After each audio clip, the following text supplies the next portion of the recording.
इय्याका नअबुदु व इय्याका नस्तईन। मेरे पाकिस्तानियों, सबसे पहले तो जो स्वीडन के अंदर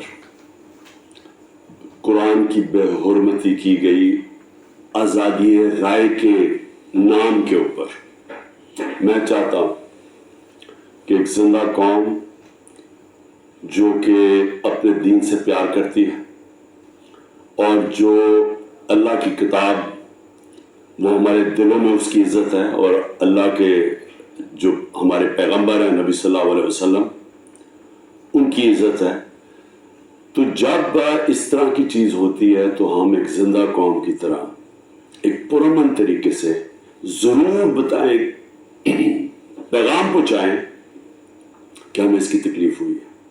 तो मैं आप सबको कहता हूँ, मैं सिर्फ तहरीक इंसाफ के लोगों को नहीं, कौम को कहता हूँ कि जुमे के बाद आपने सब ने जुमे की नमाज के बाद निकल के मुजाहरा करना है पुरअमन तरीके से। हमेशा पुरअमन रहो क्योंकि हमारा मुल्क है, हम कोई नुकसान नहीं पहुंचाना चाहते, लेकिन एक पुरअमन तरीके से एहतजाज हो ताकि पैगाम जाए कि पाकिस्तान वो कौम है जो इस्लाम के नाम पे बनी थी और हमें तकलीफ हुई है कि ये वहाँ की पुलिस ने इजाज़त दी कि जनाब आप कुरान शरीफ को जला दें और आज़ादी राय के मुताबिक।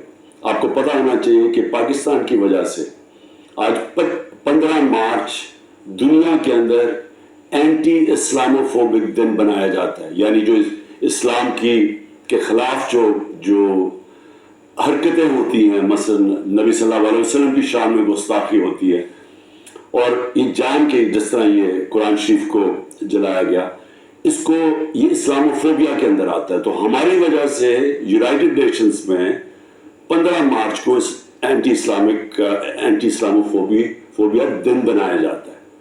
तो इसलिए हम सबको जुमे के बाद निकलना चाहिए और पुरअमन तरीके से एहतजाज करना चाहिए। दूसरी चीज, दुबई में मीटिंग होती है,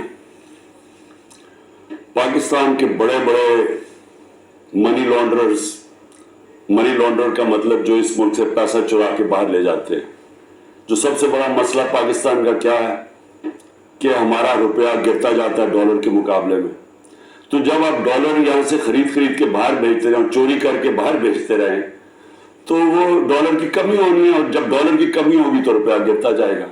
उसके अलावा भी हमने एक्सपोर्ट्स के ऊपर जोर नहीं दिया, कभी किसी ने तवज्जो ही नहीं दी कि हम अपनी आमदनी कैसे बढ़ा सकते हैं। हिंदुस्तान की आज जो एक्सपोर्ट्स हैं ये ज़रा समझ लें, 600 अरब डॉलर के करीब है। पाकिस्तान की हमारे ज़माने में रिकॉर्ड एक्सपोर्ट्स थी 33 अरब डॉलर, रिकॉर्ड थी। वो आज उससे भी कम हो गई, 13% गिर गई हैं एक्सपोर्ट्स। तो